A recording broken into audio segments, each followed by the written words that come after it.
કેમ છો વિદ્યાર્થી મિત્રો?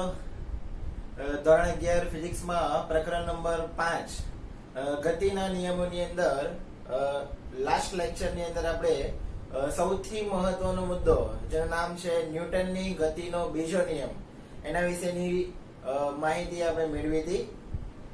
આપણને ત્યાંના પરથી એ વસ્તુ ખબર પડી અત્યાર સુધી બે પ્રકારના નિયમો શીખ્યા. એમાં પહેલો નિયમ શીખ્યા ન્યૂટનની ગતિનો પહેલો નિયમ અને ત્યારબાદ ન્યૂટનની ગતિનો બીજો નિયમ.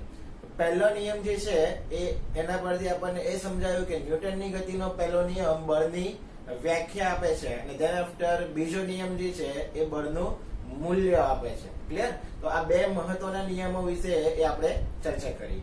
ધેન આફ્ટર આપણે લાસ્ટ લેક્ચરની અંદર બીજો એક મહત્વનો પોઈન્ટ શીખ્યા હતા અત્યાર સુધીમાં, એ છે બળનો આઘાત. બળના આઘાત વિશે માહિતી મેળવી હતી. એના પરથી સમજાય છે આપણને ઘણા બધા એક્ઝામ્પલ પણ ઉદાહરણો પણ જોયા હતા આપણે કે કોઈ પણ ક્રિકેટર હોય એ પોતાના હાથ વડે જે દડો આવે છે પોતાની તરફ એને કેચ કરતી વખતે પોતાના હાથ દડાની ગતિમાં પાછળ ખસેડે છે, પાછળની તરફ લઈ જાય છે. આના પાછળનું કારણ શું એ પણ શીખ્યા હતા. એવી જ રીતે બળના આઘાતનું બીજું ઉદાહરણ જે છે એ કાચની કોઈ પણ વસ્તુ છે એને તમારે એક જગ્યાએથી બીજી જગ્યાએ ખસેડવી હોય, લઈ જવી હોય તો એના માટે તમે એને પેકિંગ કરો છો, એના અંદર કાગળ મૂકો છો અથવા થર્મોકોલનો ઉપયોગ કરો છો. એનું કારણ પણ એ આપણે શીખ્યા હતા. ક્લિયર? આજના લેક્ચરની અંદર જે મુદ્દા તરફ આપણે આગળ વધવાના છે જે છે ન્યૂટનની ગતિનો ત્રીજો નિયમ. સૌથી મહત્વનો પોઈન્ટ છે આ પણ ન્યૂટનનો ગતિનો ત્રીજો નિયમ. વિદ્યાર્થી મિત્રો, આ નિયમ તો જે છે એ તમે અગાઉ પણ ભણેલા જ છો અને ઓલરેડી દરેક વ્યક્તિને આ નિયમ જનરલી ખબર હોય. અને એનું સ્ટેટમેન્ટ જોઈએ, વિધાન. તો વિધાન એવું છે, આઘાત બળ અને પ્રત્યાઘાત બળ કેવા હોય છે? સમાન મૂલ્યના અને પરસ્પર વિરુદ્ધ દિશામાં હોય છે.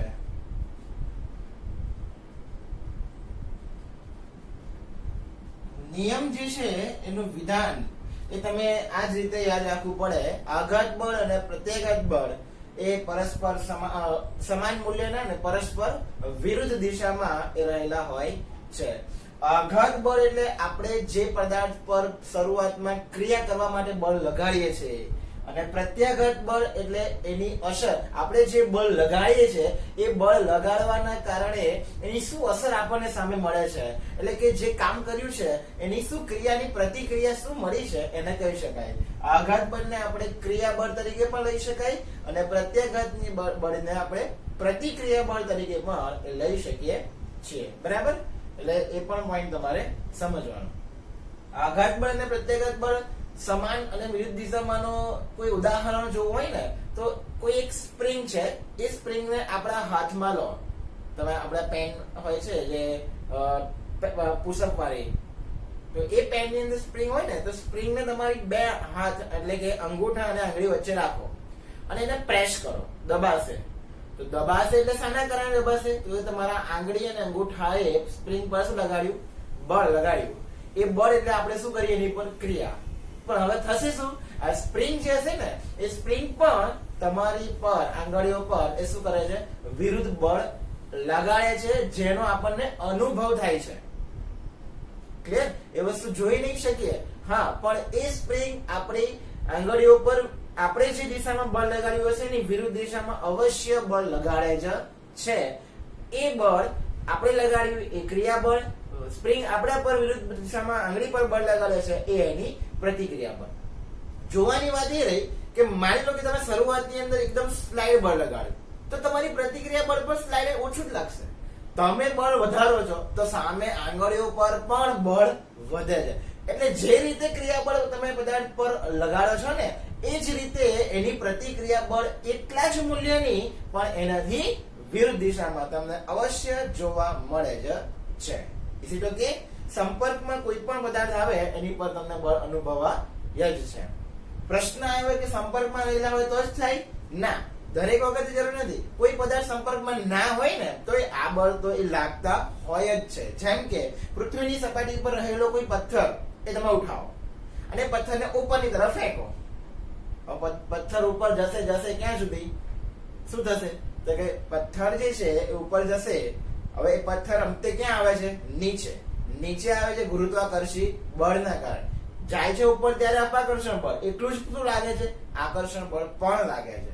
હવે અંતે થાય છે શું? તો કે સર પથ્થર જ નીચે આવે છે ને, એનું કારણ છે કે પથ્થર જે છે એ ઘણો નાનો છે. કોની કમ્પેરિઝનમાં?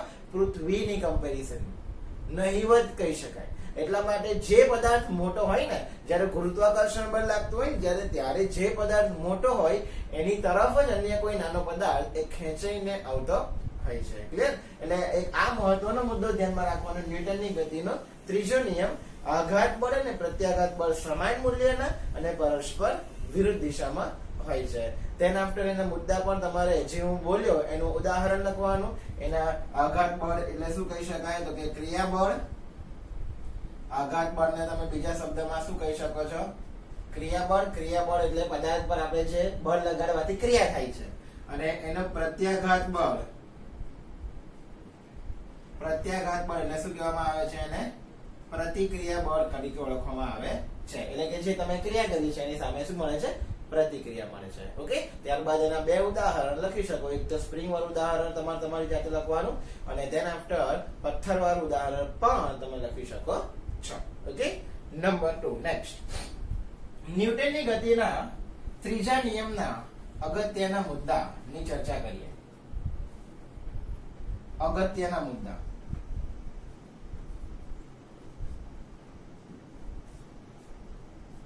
પહેલો મુદ્દો સૌથી મહત્વનો કે આઘાત બળ અને પ્રત્યાઘાત બળ બંને હંમેશા શામાં લાગે છે? જોડમાં જ લાગે છે. જોડમાં એટલે એક સાથે જ લાગે. ક્યારે એવું ના બને કે પહેલા આઘાત બળ લાગી જાય પછી આઘાત બળનું કામ પૂરું થાય પછી પ્રત્યાઘાત બળ લાગે. એવું ના બને. આઘાત બળ અને પ્રત્યાઘાત બળ એ એક સાથે જ લાગે. પ્રશ્ન કદાચ પૂછાય એક માર્કમાં કે આઘાત બળ અને પ્રત્યાઘાત બળમાંથી કયું બળ પહેલા લાગે છે અને કયું બળ પછી લાગે છે, તો એનો જવાબ શું આવે? એક પણ બળ પહેલા બંને લાગતું નથી. બંને એક સાથે જ લાગે છે.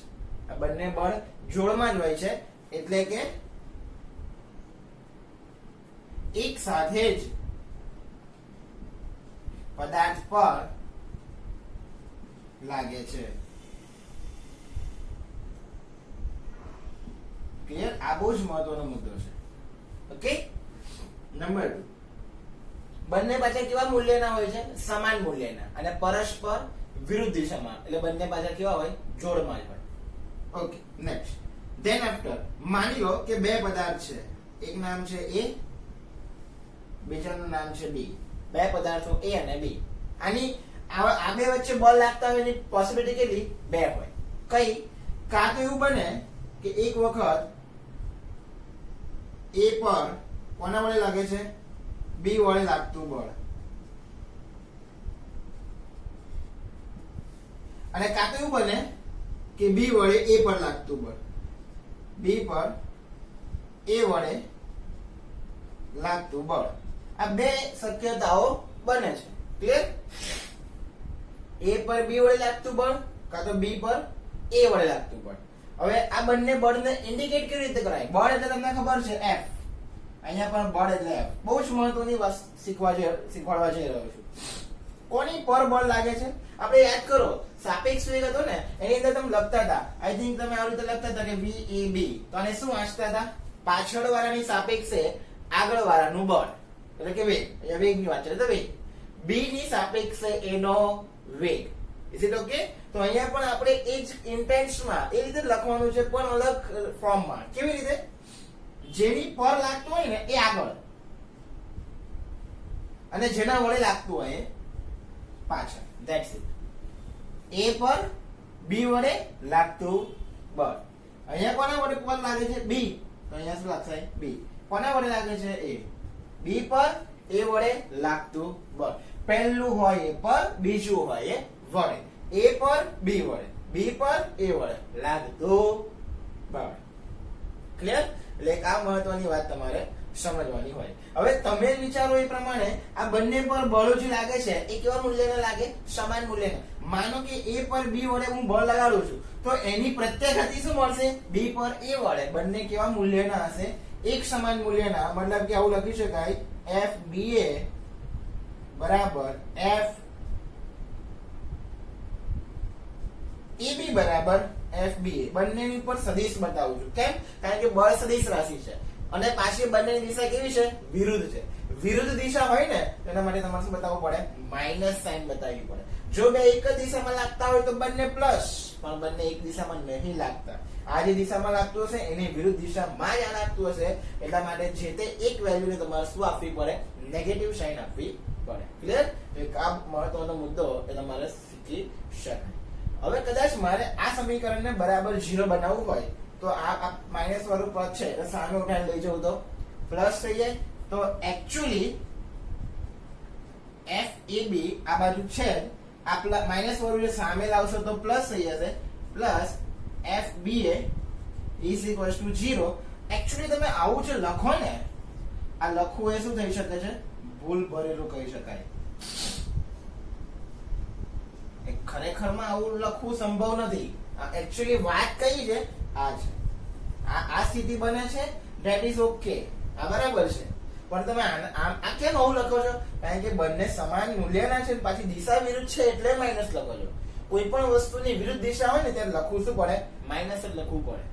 ક્લિયર છે? તો આને તમે પછી તમારા મેથેમેટિકલ સ્ટેપ પ્રમાણે તમે લઈ જાઓ તો મેથેમેટિકલ સ્ટેપ પ્રમાણે સાચું છે, પણ જો તમે એને વિધાન તરીકે લખો ને કે બંને બળ સમાન મૂલ્યના પરસ્પર વિરુદ્ધ દિશામાં છે તો એનું મૂલ્ય એ 0 મળશે, પણ એની દિશા એ એક સરખી મળશે નહીં. એટલે મહત્વના મુદ્દા આ રીતે તમારે નોંધી લેવા પડે.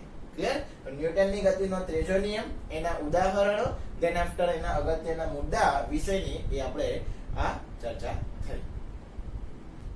તો હવે આપણે જોઈએ છે એક ઉદાહરણ જે છે ઉદાહરણ નંબર 5.3. ફર્સ્ટ ઓફ ઓલ એની રકમ વાંચીએ અને જે માંગેલ વસ્તુ છે એ તરફ આગળ વધવાનો પ્રયત્ન કરીએ. પ્રશ્ન એવો છે, m દળના પદાર્થની ગતિ, કોઈ પદાર્થનું દળ એ આપણે શું આપ્યું છે? m. એ પદાર્થની ગતિ y બરાબર ut plus 1/2 gt² મુજબ એ વર્ણવાય છે. મતલબ કે પદાર્થની ગતિ જે છે, પદાર્થની એ ગતિ કયા સમીકરણ મુજબ કામ કરે છે? y બરાબર ut plus 1/2 gt². વિદ્યાર્થી મિત્રો આ સમીકરણ નહીં ભણ્યા પણ આના જેવું એક કમ્પેરેટિવ સમીકરણ આપણે અવશ્ય ભણ્યા છે. જે છે ગતિના 3 નિયમ સમીકરણો છે ને, 3 સમીકરણો ચેપ્ટર નંબર 3 માં એનો ઉપયોગ થાય છે. એમાં બીજું સમીકરણ તમે યાદ કરો તો એ કંઈક આવું છે, x બરાબર v0 t plus 1/2 at².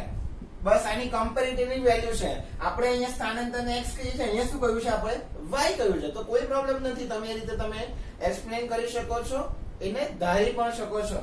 v0 પ્રારંભિક વેગ છે તો અહીંયા પ્રારંભિક વેગ શું લીધો છે? u લીધો છે. અહીંયા t to સમય t છે, પણ અહીંયા a છે જે, અહીંયા શું છે? g. a એટલે પ્રવેગ કહેવાય, g એટલે ગુરુત્વ પ્રવેગ કહી શકાય. ક્લિયર?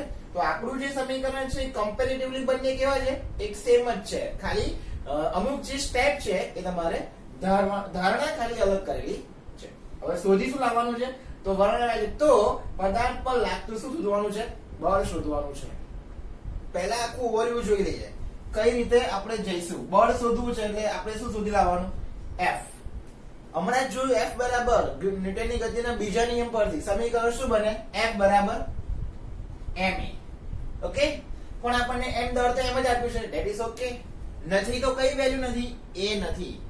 તો a વેલ્યુ નથી તો હવે a બરાબર અહીંયાથી તમારે પહેલી વેલ્યુ શું શોધી લાવવાની? આ y પરથી કોની કિંમત બનાવવાની? a ની કિંમત બનાવવાની. કેવી રીતે? જોજો, માની લો કે તમને x ની કિંમત આપેલી હોય, સ્થાનાંતર આપણે y ના ગણતા હાલમાં સમજવા માટે શું ગણીએ છે? x ગણીએ છે. તો x ની કિંમત આપેલી હોય અને તમારે વેગ શોધવો હોય તો શું અનુકરતા હતા? x નું સમયની સાપેક્ષે વિકલન કરતા હતા. dx / dt. અને આ વેગ પરથી પ્રવેગ મેળવવો હોય ને તો આ વેગનું અગેન એક વખત શું કરતા હતા, વિકલન એટલે શું લેતા હતા, dv/dt. અહીંયા આપણે આ સેમ વસ્તુ અપ્લાય કરવાની છે.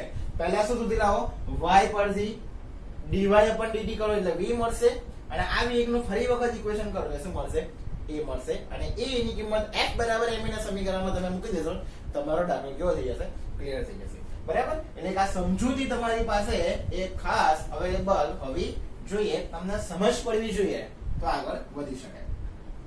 તો લખવાનું સમીકરણનું સમયની સાપેક્ષે એ શું કરતા, વિકલન કરતા. વિકલન કરીએ મતલબ બધી બાજુ વિકલન થાય અને વિકલન મતલબ અહીંયા શું લખાય, dy/dt. બરાબર, હવે કોની સાપેક્ષે વિકલન ચાલે છે, t. અહીંયા t વાળું સ્ટેપ છે, હા તો વિકલન થશે. આ t નું વિકલન થાય, આ u છે, એ કેવું કહેવાય, અચળ. અને અચળનું વિકલન ના થાય એટલે એને ક્યાં લઈ લેવાના, બહાર. કોનું વિકલન કરવાનું છે, t નું. એટલે શું લખાય, dt/dt પ્લસ 1/2 એ કેવો કહેવાય, અચળ. g પણ કેવો થવાનો, અચળ. કોનું વિકલન થશે, ખાલી t2 નું, એટલે d/t2/dt. હજુ કોઈનું વિકલન કરવું નથી, ખાલી સ્ટેપ મૂક્યું. હવે વિકલન કરો, dy/dt એટલે શું લખાય, વેગનું સમીકરણ છે આ તો, v. આ dt/dt કેન્સલ થઈ જશે, આ બે કર એટલે શું વધશે, u પ્લસ 1/2 g 1 એવા. હવે t2 ઘાત વાળો વિકલનનો ઘાતનો નિયમ યાદ કરો. ઘાતને ક્યાં લાવવાની, આગળ. એટલે ઘાત કેટલી છે, 2. આગળ લાવ્યા ગુણાકારમાં. હવે t ની જે ઘાત છે એમાં શું કરી દેવાનો, 1 નો ઘટાડો કરવાનો. 2 માંથી 1 જાય તો શું વધે, 1 એટલે શું વધે, 2t. t2 નું વિકલન શું થાય, 2t થાય. Is it okay? તો આ મહત્વની વાત સમજ પડવી જોઈએ. અહીંયાથી 2 શું થઈ જશે, કટ. એટલે શું વધ્યું, v બરાબર u plus g into t. એટલે શું વધ્યા, gt. તમારે v ની વેલ્યુ નહીં જોઈતી, કોની કિંમત જોઈતી હતી, a ની કિંમત જોઈએ છે અને a ની કિંમત માટે અગેન આ સમીકરણનું શું કરવું પડશે, વિકલન કરવું પડશે. લખવાનું સમીકરણનું t ની સાપેક્ષે ફરીથી શું કરતા, વિકલન કરતા. અગેન વિકલન કરીશું એટલે સમજવા જેવી વાત છે. dv/dt બરાબર du/dt. એક્ચ્યુઅલી આ u છે ને, u આ તો હું ડાયરેક્ટ લખી નાખું છું.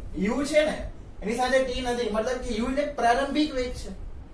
પ્રારંભિક વેગ ક્યારે બદલાય નહીં, પદાર્થનો પ્રારંભિક વેગ તો એનો એ જ રહેવાનો એટલે સમય સાથે બદલાય નહીં. એટલે સમય સાપેક્ષે આ વેલ્યુ કેવી થઈ ગઈ કહેવાય, અચળ. અને અચળનું વિકલન શું થાય, 0 પ્લસ t છે એટલે t નું વિકલન થશે, g કેવાય જવાના, અચળ. t નું વિકલન શું લખાય, dt/dt. dt શું થઈ જશે, કર. અહીંયા 0 તો રહ્યું શું, ખાલી g. dv/dt શું લખાય, a બરાબર કિંમત શું મળી તમને, g. તો આપણે શું શોધી લાવવાનું છે, બળની કિંમત શોધી લાવવાની છે ને. તો લખવાનું કે પદાર્થ પર લાગતું બળ સમીકરણ શું બને, f બરાબર ma. એ બરાબર કિંમત શું મળી છે, g. તો એની જગ્યાએ શું મૂકી દેવાનું, g. f બરાબર શું લખી શકાય, mg, જે માગેલ બળનું સમીકરણ છે. ઓકે, તો mg એટલે g એટલે ગુરુત્વ પ્રવેગ. એટલે આ પદાર્થ પર હાલમાં જે બળ લાગી રહ્યું છે એ કોની અસરને કારણે લાગી રહ્યું છે, ગુરુત્વાકર્ષણ બળની અસરને કારણે પદાર્થ પર બળ લાગી રહ્યું છે તેમ કહી શકાય. ક્લિયર? એટલે જ્યારે પણ કોઈ ન્યુમેરિકલ ગણતા હોય અને એની અંદર ગુરુત્વાકર્ષણને કારણે કોઈ બળ લાગતું હોય ને તો f બરાબર m ન લખતા શું લખવું પડે, mg લખવું પડે. કારણ કે ગુરુત્વાકર્ષણની અસર હેઠળ પ્રવેગ કયો લાગે છે, સ્મોલ g લાગે છે. ક્લિયર? એટલે આ રીતે તમારો એ સમગ્ર ન્યુમેરિકલ એ કમ્પ્લીટ સોલ્વ થાય. તો મિત્રો હવે જે ન્યુમેરિકલ છે એ છે ઉદાહરણ નંબર 5.4.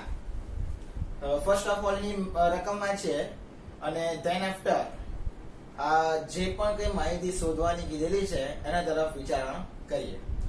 પ્રશ્નમાં રકમ એવું કહે છે કે એક બેટ્સમેન બોલને તેની 12 મીટર પર સેકન્ડની પ્રારંભિક ઝડપ બદલ્યા સિવાય, મતલબ કે ટ્વિસ્ટેડ રીતે તમને કહી દીધું છે કે 12 મીટર પર સેકન્ડની ઝડપ છે.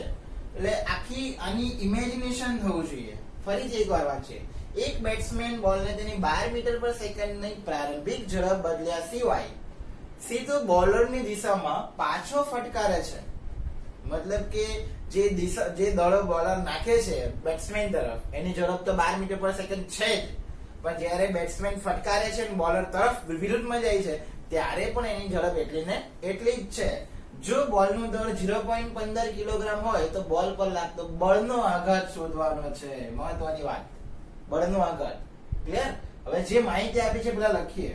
પહેલું શું આપ્યું છે તો કે બોલનું દળ જે કહે છે એમ બરાબર કેટલું આપ્યું છે 0.15 કિલોગ્રામ. આ કીધું છે જો સ્ટેટમેન્ટ એ જ લખવાનું. બીજું, બોલનો પ્રારંભિક વેગ, બોલનો પ્રારંભિક વેગ જેને આપણે કહીએ છીએ v0, પ્રારંભિક વેગ બદલ્યા સિવાય કેટલું છે 12 મીટર પર સેકન્ડ.